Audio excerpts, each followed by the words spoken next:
I had just arrived at my mother's house from the hospital with my newborn daughter looking for a place to sleep when she opened the door and demanded $2,000 in rent before letting us inside. When I told her that supporting me was her duty as a mother, she flew into a blind rage, ripped the fire extinguisher off the wall, and struck me across the head, sending both me and my baby crashing to the ground.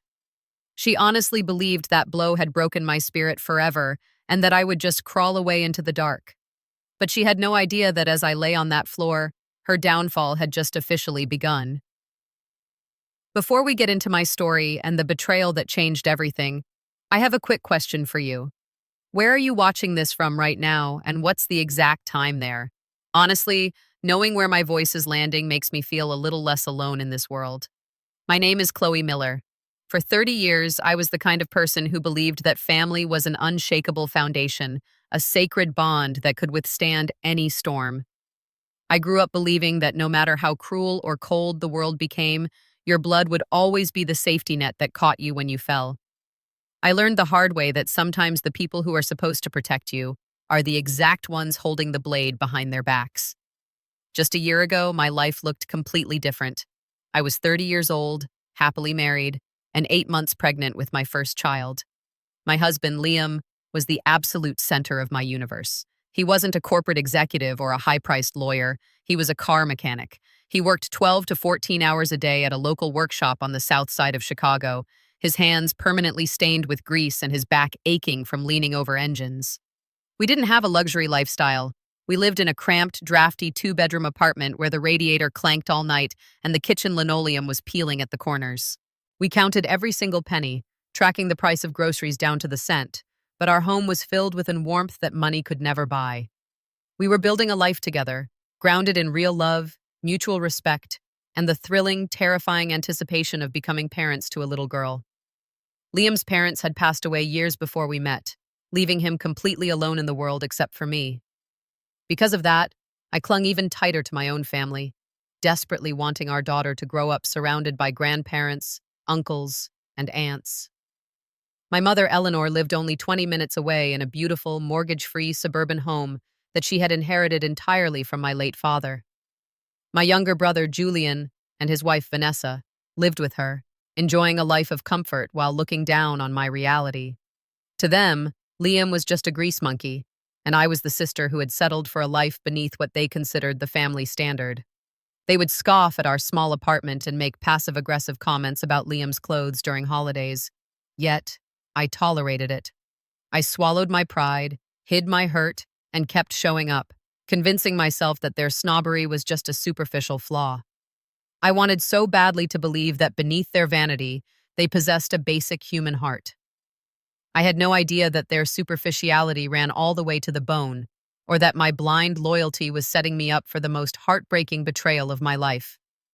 In every family, there is a giver, and there are takers. For as long as I can remember, I was the designated giver in the Miller family. Because I was the oldest, my mother, Eleanor, conditioned me to believe that my own needs came last, and that my brother Julian's happiness was the family's top priority. When my father passed away, he left the suburban house completely paid off, intending for it to be a sanctuary for all of us.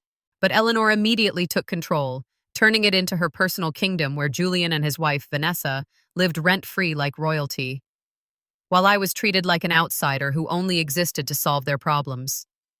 Whenever Julian or Vanessa overspent on their credit cards or needed a down payment for a new car, Eleanor didn't look to her own savings. She called me. I remember 3 years ago, right before Liam and I got married, Julian had managed to rack up $5,000 in high-interest debt from weekend trips and designer clothes he couldn't afford. Eleanor sat in my tiny apartment kitchen crying crocodile tears, telling me that Julian's credit would be ruined and he'd never be able to buy a house. Liam and I had worked double shifts for a year to scrape together $6,000 for our modest wedding and small honeymoon. But looking at my mother's tears, I cracked. I handed over $5,000 of our hard-earned wedding savings to Julian. He never paid back a single dime. When Vanessa wanted a lavish engagement ring a year later, Julian didn't work extra hours. Eleanor pressured me into paying her medical insurance premiums for 6 entire months, claiming she was short on cash. That freed up Eleanor's money to give Julian the cash he needed to impress Vanessa. Liam hated seeing me used like this. He would hold my calloused hands after a long shift and say, "Chloe, they don't see you as a daughter or a sister. They see you as an insurance policy." But I would always defend them, telling him that family is supposed to sacrifice for one another. Liam, who had no family left, respected my wishes, even though it meant we had to live on ramen noodles and cheap pasta, putting off buying a reliable car, or fixing the drafty windows in our rented apartment. The most disgusting part was how they treated Liam in return for my sacrifices. At Thanksgiving or Christmas, Vanessa would purposefully flaunt her designer handbags and talk loudly about Julian's corporate potential, while smirking at Liam's scrubbed but permanently stained fingernails. Eleanor would never fail to ask Liam when he was going to get a real job with a tie so her future granddaughter wouldn't have to grow up in the slums. They lived comfortably in a mortgage-free estate, driving cars funded by debt, looking down on the man who actually sweat for every dollar he made. They completely blinded me with their constant demands and emotional manipulation. I was so busy trying to earn my mother's approval and keep the peace that I couldn't see the reality staring me in the face. I was pouring my life, my money, and my sanity into a black hole of greed. I thought that by filling their pockets, I was securing a place for my future child in a large, loving family. I didn't realize that to Eleanor, Julian, and Vanessa, I wasn't a sister or a daughter at all. I was just an ATM that they were fully prepared to smash open and discard the moment it stopped dispensing cash. The universe has a twisted way of testing your breaking point, of tearing down everything you love just to see what you're made of. On a Tuesday afternoon in early May, my entire world didn't just crack, it shattered into a million jagged pieces. I was sitting on our worn-out sofa, sewing a patch onto a second-hand baby onesie, when my phone rang. It was the owner of the automotive workshop where Liam worked. His voice was trembling, cracking under a weight he couldn't hold. There had been a horrific accident. A heavy hydraulic lift had suffered a catastrophic mechanical failure while Liam was underneath the truck. He was killed instantly. He never felt pain, the owner told me, but the words felt like physical blows. My lungs collapsed. I dropped the phone, sinking to my knees on the cold linoleum floor, clutching my 8-month pregnant belly as a primal, suffocating scream ripped from my throat. Liam was gone. The man who held me every night, the man who kissed my stomach and whispered promises to our unborn daughter, was erased from the earth in a single second. When the initial paralyzing shock subsided into a dull, agonizing ache, the raw reality of my situation hit me. I was completely alone, heavily pregnant, and financially vulnerable. The workshop owner gave me what little he could from the petty cash drawer, but it wasn't enough. I had to arrange a funeral, a burial, a casket, things that cost thousands of dollars that Liam and I simply didn't have sitting around. I wiped my face, gripped my stomach, and swallowed my pride. I called my mother, Eleanor. I didn't ask for money. I just begged her to come sit with me, to help me make the arrangements, to hold my hand. She sighed into the receiver, her voice completely flat. "Oh, Chloe, that's terrible, really. But my chronic back pain has been acting up all morning and I just can't drive in this state. Call your brother." I called Julian. He didn't even answer. I sent text after text to him and Vanessa, begging for a ride to the funeral home, begging for them to just stand by my side at the chapel. Vanessa sent back a single, cold text message. "We have a pre-planned dinner with my parents tonight, Chloe. We can't cancel last minute. Let us know when the service is." They never showed up. To pay for the modest chapel service and a basic burial plot, I had to completely wipe out our tiny savings account.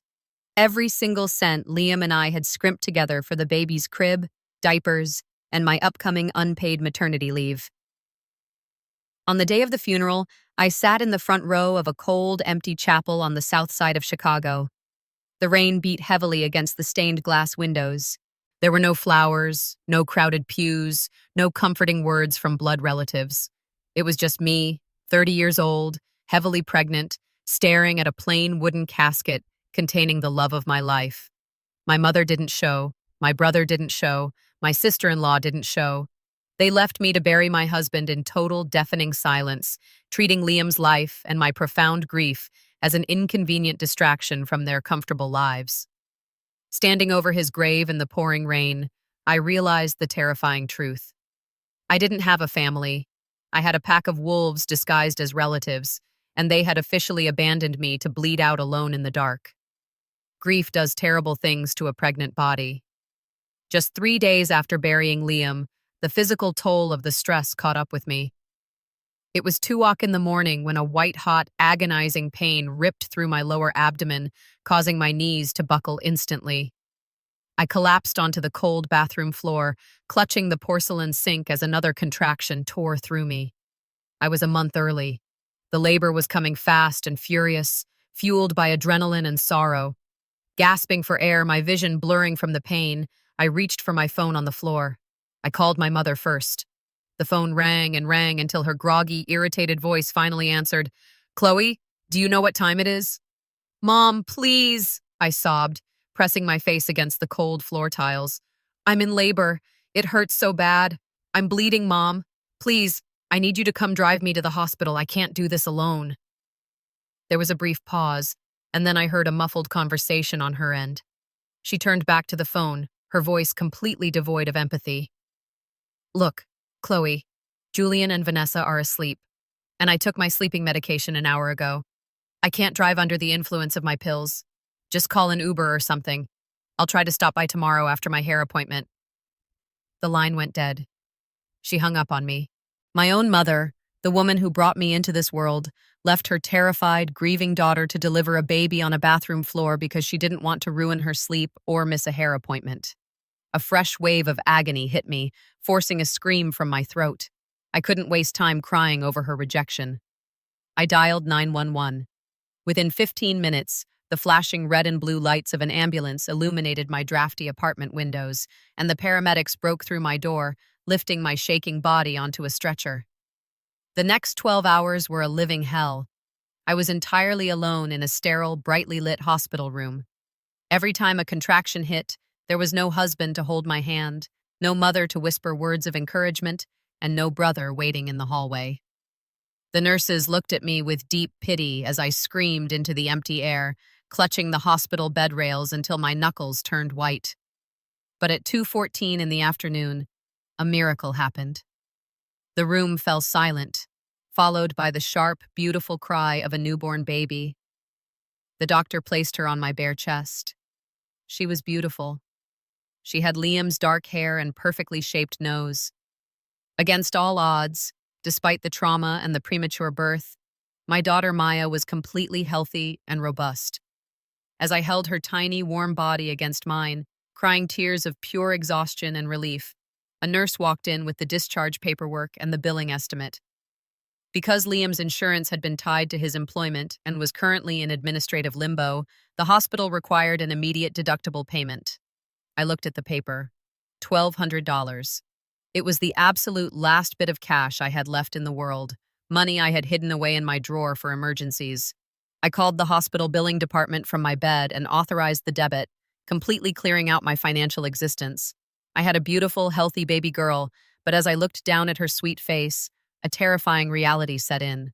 We had $0 left, and our lives were entirely in freefall. 2 days later, the hospital discharged me. I walked out of those sliding glass doors into the biting Chicago air, holding Maya tightly against my chest. She was wrapped in a cheap, thin blanket I'd bought from a grocery store clearance rack. In my pocket, my phone buzzed with a final, heart-stopping notification. It was an automated email from my landlord. Because Liam's income had vanished and our bank account was sitting at exactly $0, the grace period for our rent had expired. We were being served an eviction notice. We had 48 hours to pack up and leave. I stood on the sidewalk, the wind whipping my hair across my face, looking down at my daughter's sleeping eyes. I had no money, no husband, no home, and a tiny, defenseless newborn depending entirely on me to survive. I felt a massive wave of grief try to pull me under, a familiar urge to break down on the concrete and just sob until someone came to help. But as I looked at Maya's perfect, innocent face, something inside me snapped. It was like a switch being flipped in a dark room. The overwhelming sadness, the desperate desire for my mother's love, the naive hope that my brother would suddenly care, all of it evaporated. the heartbreak hardened instantly into a cold, unbreakable sheet of steel inside my chest. I realized with absolute clarity that no one was coming to save us. The soft, forgiving Chloe, who always handed over her savings and swallowed her pride, died right there on that hospital curb. A protector took her place. I wiped the last tear from my cheek, tucked the blanket securely around Maya, and began the long walk toward my mother's house in the suburbs. I wasn't going there out of love, and I wasn't going there to beg. I was going there because she owed me. She owed me for the thousands of dollars I gave to Julian, for the medical premiums I paid, and for the lifetime of emotional abuse I endured. I looked down at my daughter and made a silent, sacred vow to my late husband. I will never allow these monsters to humiliate us again. I will take back everything they stole from us, and I will build an empire out of the ashes they left me in. The walk to my mother's house felt like a march to a battlefield. By the time I reached the manicured lawn of her suburban estate, a heavy Chicago rain had started to fall, drumming against the concrete porch steps. I climbed the stairs, my body aching from childbirth, and knocked on the heavy oak door. When it opened, I wasn't greeted with open arms or tears of relief. My mother, Eleanor, stood in the dry, warm hallway, flanked closely by my brother Julian and his wife Vanessa. She looked down at Maya, then up at my soaked clothes, her expression instantly hardening into a wall of pure arrogance. "I told you on the phone, Chloe. We are very busy," Eleanor said, blocking the doorway with her arm. "If you're here looking for a free place to stay, you can turn right around. This isn't a homeless shelter." "Mom, please," I said, my voice dangerously calm, though my heart was pounding. "Liam is dead. I have an eviction notice in my pocket. I have no money left because I paid the hospital bill. I just need a place to sleep for a few weeks until I can get on my feet. I've given this family thousands of dollars over the years. You owe me this." Vanessa stepped forward, a nasty, mocking smirk plastered across her face. "You chose to marry a low-class mechanic, Chloe. His failures aren't our financial burden. If you want to live under this roof, you pay your way." Eleanor nodded in agreement, crossing her arms. "Vanessa is right. The cost of utilities and groceries is skyrocketing. If you want to step foot inside this house, you hand over $2,000 right now for an advanced monthly occupancy fee. No cash, no entry." A cold fury ignited in my veins, burning away the last remnants of my patience. I looked at my biological mother, then at my brother, who was hiding behind his wife's shadow, completely silent. "You are all soulless, greedy monsters," I said, my voice echoing across the porch. "You let me bury my husband alone. You ignored my labor, and now you're extorting your own daughter and a shivering newborn baby at the front door. You are disgusting." Eleanor's face contorted with sudden, unhinged rage. "How dare you speak to me like that in my own house?" she screamed. She lunged backward into the entryway, her eyes locking onto the heavy red metal fire extinguisher mounted on the wall. Before I could even process what was happening, she grabbed it, swung it forward with blind fury, and struck me directly across the side of my forehead. The heavy metal collided with my temple with a sickening thud. Sharp pain exploded in my skull, and my vision went entirely black. My knees buckled, and I collapsed heavily onto the hard concrete porch, shielding Maya with my arms as we fell. Maya let out a piercing, terrified shriek, her tiny cries cutting through the sound of the pouring rain. Blood began to pour from my forehead, pooling on the cold stone. Through my blurred vision, I saw Eleanor instantly panic, dropping the extinguisher onto the steps with a loud clatter. Julian and Vanessa turned pale, grabbing Eleanor by the arms and dragging her inside, slamming the heavy oak door shut and locking us out in the freezing rain to bleed. They thought they had won. They thought they had silenced me. But they didn't realize that my elderly neighbors, Mr. and Mrs. Higgins, were standing at their front window across the street, watching the entire horrific sequence unfold. Within seconds, Mr. Higgins rushed across the lawn with an umbrella, while Mrs. Higgins dialed 911. By the time the paramedics and the police arrived, the porch was swarming with flashing red and blue lights. I was sitting up, a bandage pressed to my bleeding head, holding a crying but completely uninjured Maya. Officer Davis knelt beside me, taking my statement. I didn't hold back a single detail. I gave him the texts from that night, the history of financial extortion, and the names of everyone inside. Combined with the ironclad eyewitness testimony of Mr. and Mrs. Higgins, the police didn't hesitate. They drew their weapons, kicked down my mother's front door, and dragged Eleanor out in handcuffs, sobbing and screaming, while Julian and Vanessa were shoved into separate police cruisers as criminal accessories. As the sirens wailed into the night, I looked through the rain, wiping the blood from my eyes. The trap was set, and their freedom was officially gone. The state of Illinois didn't show my family a single shred of mercy, and neither did I. When the trial date arrived, I sat in the front row of that Chicago courtroom, holding my head high, the faint scar on my temple serving as a permanent reminder of the day I finally woke up. Mr. and Mrs. Higgins stood by my side, delivering a devastating eyewitness account to the judge. The jury took less than 2 hours to return a verdict. Eleanor was sentenced to a mandatory 5 years in state prison for felony aggravated assault and child endangerment. Julian and Vanessa, exposed as cowardly co-conspirators who tried to hide the evidence, were hit with massive legal fees and 3 years of strict probation. To cover their debts and avoid their own prison sentences, they were forced to liquidate and sell my father's beloved suburban house for pennies on the dollar, leaving them completely bankrupt, homeless, and forced to move into a cramped, dilapidated rental trailer on the outskirts of the city.